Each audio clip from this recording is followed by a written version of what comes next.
Hoje nós vamos falar um pouquinho sobre como amar a Deus verdadeiramente. A nossa leitura vai ser do capítulo 1 do Evangelho segundo o Espiritismo, Não vim destruir a lei, que no seu item 2 diz que na lei mosaica há duas partes distintas: a lei de Deus, promulgada no Monte Sinai, e a lei civil ou disciplinar, decretada por Moisés. Uma é invariável, a outra apropriada aos costumes e ao caráter do povo daquela época, e até por isso se modifica com o tempo. A lei de Deus, ela está basicamente formulada nos 10 mandamentos. Ela é de todos os tempos e de todos os países, e por isso mesmo ela tem caráter divino. Mas tem todo um outro conjunto de leis que Moisés decretou, porque ele se via obrigado a conter, pelo temor, o povo dele, que naturalmente era turbulento e indisciplinado. Então, ele precisava combater vícios, preconceitos, abusos que estavam muito arraigados naquele povo e que haviam sido adquiridos durante a escravidão no Egito. Para imprimir autoridade às suas leis, Moisés teve que atribuir uma origem divina àquelas leis. E, da mesma forma, faziam todos os legisladores da época, dos povos primitivos. A autoridade do homem precisava apoiar-se na autoridade de Deus. Mas só a ideia de um Deus terrível, punitivo, poderia ajudar nesse processo, para justamente impressionar as criaturas ignorantes, nas quais não tinha desenvolvido ainda o senso moral e o sentimento de uma justiça reta.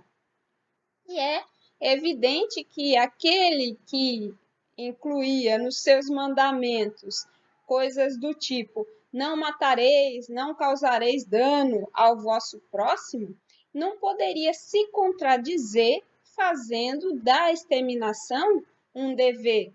Então, as leis mosaicas, propriamente ditas, elas se revestiam de um caráter essencialmente transitório.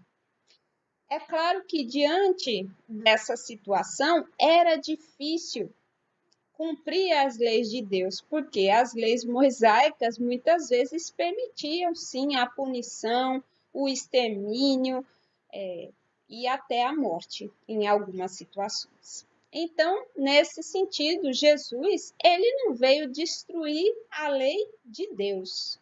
Muito pelo contrário, ele veio cumpri-la, ele veio desenvolvê-la, ele veio dar o verdadeiro sentido e adaptar essa lei ao grau de adiantamento que os homens já tinham alcançado na época.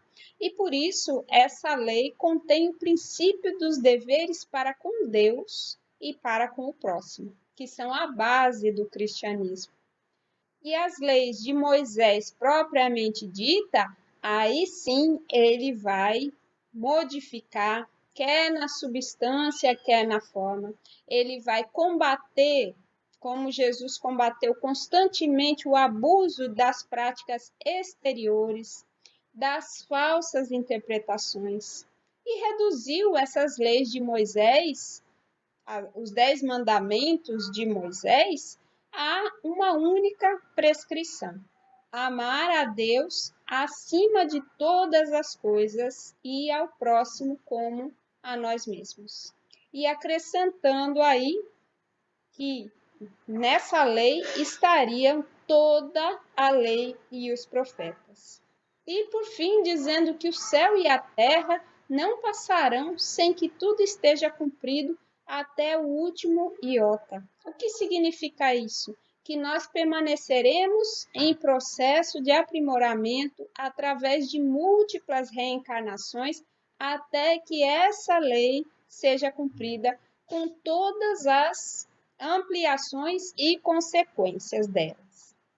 Mas o papel de Jesus não foi de um simples legislador moralista, tendo por exclusiva autoridade a sua palavra, não. A missão dele era construir o reino de Deus no coração dos homens, exemplificando esse amor e nos dando a referência do que nós podemos vir a ser se conseguirmos nós também amar a Deus e ao próximo, como o próprio Jesus nos demonstrou, como o próprio Jesus ama.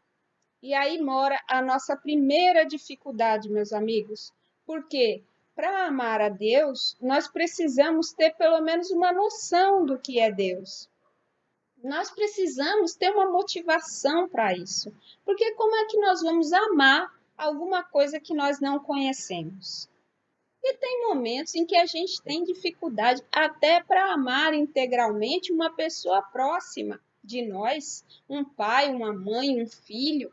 Nosso amor muitas vezes é vacilante, é condicionado ao que a pessoa faz. Tem hora que a gente ama, tem hora que a gente quer mais a distância da pessoa.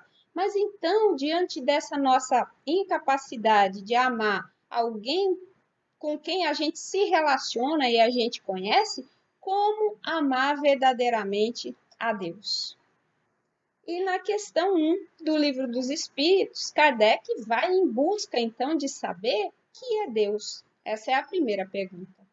E muitas vezes a gente se contenta só com aquela resposta: inteligência suprema, causa primária de todas as coisas. E como é difícil imaginar o que é a inteligência suprema, a causa primária de todas as coisas, fica um pouco amplo demais, a gente acaba deixando para lá. Só que Kardec não deixou para lá, não. Ele continuou perguntando e ele vai fazer mais 15 perguntas até concluir finalmente que ainda não conseguimos compreender a natureza íntima de Deus, mas que temos provas concretas da sua existência. Como seres humanos imperfeitos que ainda somos, conseguimos pelo menos entender alguns dos atributos de Deus. Deus é eterno, infinito, imutável, imaterial. Deus é único, onipotente, soberanamente justo e bom. Só que isso é uma descrição incompleta. Por quê? Por que isso é uma descrição incompleta? Os espíritos dizem que é porque tem coisas que estão acima da nossa inteligência e que a nossa linguagem, restrita às nossas ideias e sensações, não tem meios de exprimir. Em geral, a gente conhece as coisas pelos atributos mesmo daquela coisa. E o nosso cérebro, ele vai montando uma imagem praticamente por eliminação, gente. Vou dar um exemplo aqui. Se você vai descrever para mim uma pessoa e me diz que ela é alta, eu já sei que ela não é baixa, já eliminei aquela característica. Se você diz que ela tem cabelo curto, eu já sei que o cabelo não é comprido, já eliminei aquela característica. Se você fala que os olhos são castanhos, eu já sei que não são azuis, não são verdes, já eliminei características. Então, o nosso cérebro funciona assim, a gente vai construindo a imagem por eliminação de algumas características e aí sobram apenas os atributos daquele objeto, ou daquela pessoa. Só que, como é que nós vamos usar essa mesma estratégia para descrever Deus, que tem qualidades que a gente nem faz ideia? Vai ficar incompleto mesmo, gente. E aí vem a questão do amor. Nós amamos as coisas pelos atributos dessas coisas. E da mesma forma, amar a Deus é amar os seus atributos. Amar a bondade, a justiça, a integridade, a honestidade e por aí vai. Porque no momento em que eu amo a justiça, eu vou me esforçar para ser justa. E dessa forma, o amor a Deus deixa de ser uma coisa abstrata. Eu vou amar a Deus amando os atributos de Deus. E eu vou dedicar a minha vida a cumprir essa meta, independente das circunstâncias, porque vai ser a minha meta. Já que eu amo a justiça, eu vou me esforçar para ser uma pessoa justa.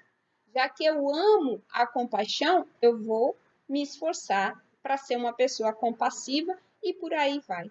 E eu vou fazer isso sobre todas as coisas. Eu vou amar os atributos de Deus sobre todas as coisas. E aí eu vou estar cumprindo o amar a Deus sobre todas as coisas. Veja, seria um contrassenso, seria paradoxal se a gente chegasse numa pessoa e dissesse assim: olha, fulano, eu gosto muito de você, eu te amo realmente, mas eu não gosto do jeito que você anda, eu não gosto do jeito que você fala, eu não gosto das suas ideias. Então a gente realmente não amaria essas pessoas. E aí a gente vai se analisando e a gente vai se percebendo se realmente nós amamos a Deus. Se realmente nós olhamos para os atributos de Deus e tentamos buscar aqueles atributos para nós. Essa é a marca de quem ama a Deus. Essa pessoa vai considerar atingir essas virtudes como pontos focais da sua vida, como pontos principais. É a essência da minha vida, por amor à justiça, me tornar justa. Por amor à bondade, me tornar uma pessoa bondade. E por isso pode acontecer até com aquelas pessoas que não acreditam em Deus. Até quem não acredita em Deus pode amar a Deus. Porque muita gente se diz ateu, mas cultiva em si os atributos de Deus.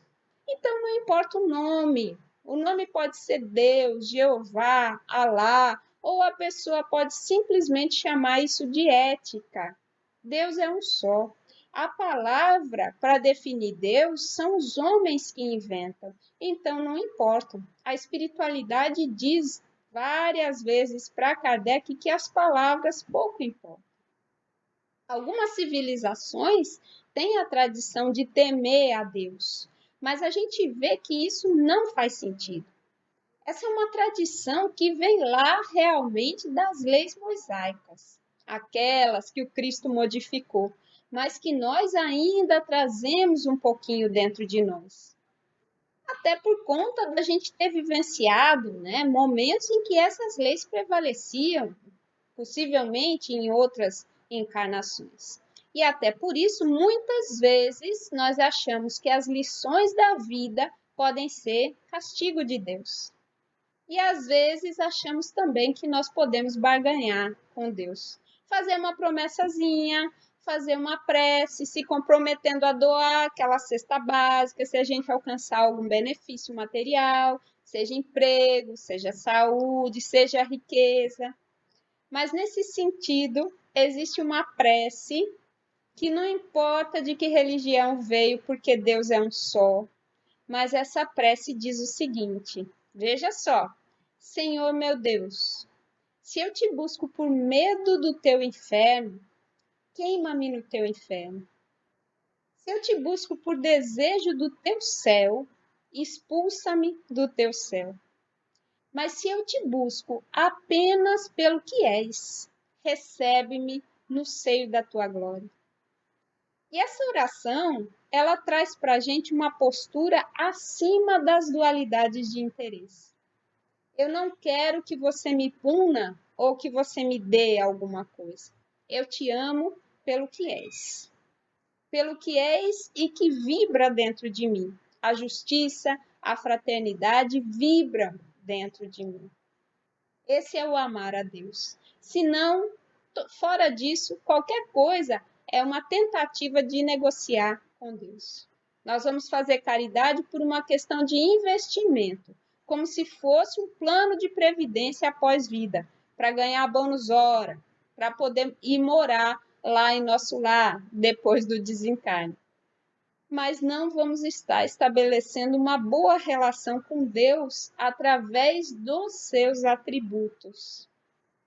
Então, com essa reflexão, que a gente possa encarar o amar a Deus sobre todas as coisas, como amar os atributos de Deus e cultivar esses atributos para que eles desabrochem dentro de nós. Deus é infinitamente bom, justo e compassivo. Então, a ideia é a gente cultivar a justiça, a compaixão, a generosidade acima de todas as coisas. Assim, nós vamos estar amando verdadeiramente a Deus. Queridos amigos, lembrem de curtir, compartilhar esse vídeo, se inscrever no canal do Prozebem e ativar as notificações.